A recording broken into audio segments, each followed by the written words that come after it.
Now, ASIO boss Mike Burgess has warned of foreign government hit lists and plots to steal defence secrets during his sixth and most sobering annual threat assessment. He gave this last night. He talked about countries such as Russia, Iran, ramping up sabotage operations against Australia. Here's part of what he had to say last night. ASIO investigations have identified at least 3 different countries plotting to physically harm people in Australia. In a small number of cases, we held grave fears for the life of the person being targeted.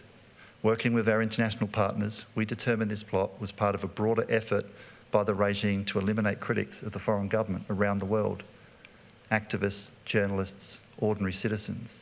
Nick, he also spoke about the threats facing the Australian Jewish community. Anti-Semitism festered in Australia before the tragic events in the Middle East, but the drawn-out conflict gave it oxygen and some anti-Semites an excuse. Jewish Australians were also increasingly conflated with the State of Israel, leading to an increase in anti-Semitic incidents. Nick, it's frightening to think that we've got countries like Iran planning to use violence to silence their critics who live in Australia.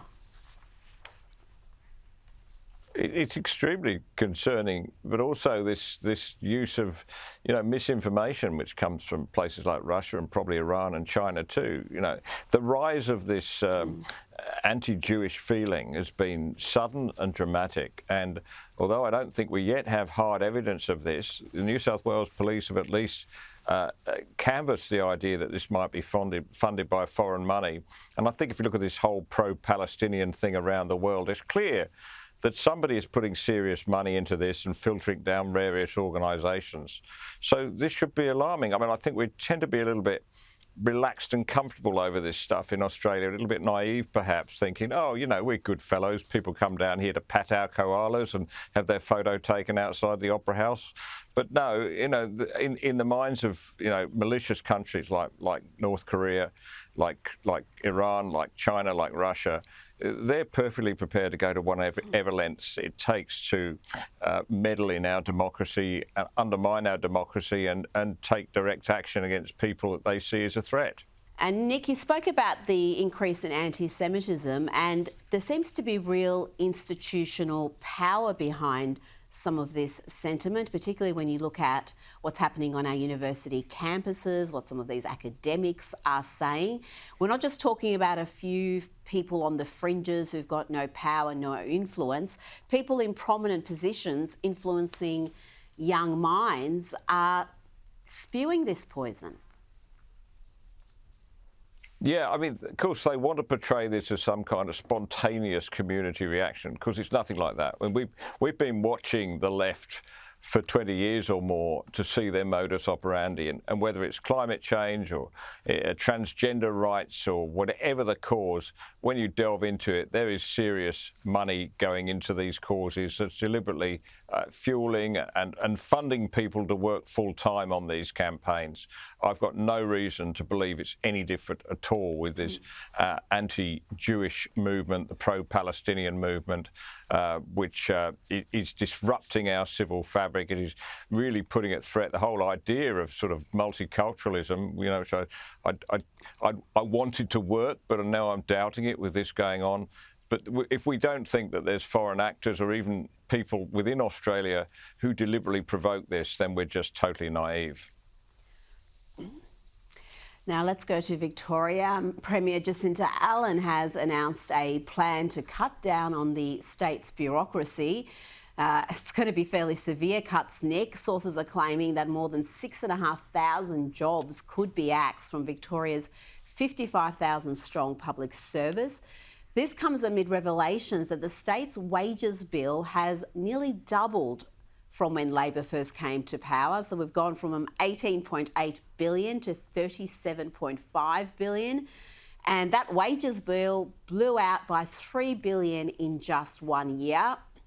And it comes after a report by the state's financial watchdog showed that cost of major projects in Victoria had blown out by close to $11.7 billion.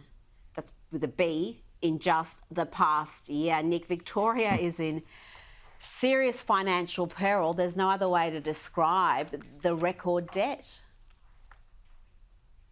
Yeah, and this 6,500 they're talking about, worst case scenario, that's just a drop in the ocean, Rita. You know, the public service in Victoria increased by 17% during COVID. And you'd expect after that, you know, people to go back to their normal day jobs. But no, it's kept growing since then. So this is a very small cut of a very large number of people that this government has put on to the payroll, and you bet your bottom dollar that they won't be cutting this in any logical fashion if they cut it at all. I mean, after all, the review is being led by a former senior Victoria public servant, so it's hardly Elon Musk, is it? You know, so I don't take this seriously, but there's certainly a need to cut. And you make the point about infrastructure, right? Their infrastructure products are blown out. Not only that, you know, you're not actually finishing anything in Victoria, are you? I mean, you don't want to come here and look at our railways and our tunnels. You'd have infrastructure envy here in New South Wales because we've just got the stuff down. They haven't done that in Victoria. So they're paying more, they've got a larger public service, and it's actually doing less. It's less effective. Something has to happen, doesn't it? Oh, you would hope so. If you unleashed someone like an Elon Musk in Victoria, it would be remarkable the waste they would find. We just give them a month and I think things would sort out fairly quickly. But we don't have anybody like that. Before you go, talking about mad spending, it's been revealed that federal and state and local governments are spending madly. The expenditure is exceeding more than $1 trillion combined last year, even more than they were spending during COVID. And Nick, this exorbitant spending is certainly helping to keep inflation high and discouraging the RBA from lowering the cash rate further. Yeah, I think people get this message now. People understand that inflation is driven by too much money circulating the economy, and if the government's pumping money in, then that's a big cause.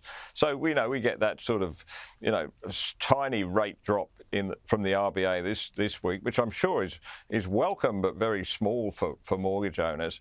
But there's two ways to fight inflation. One is to raise interest rates.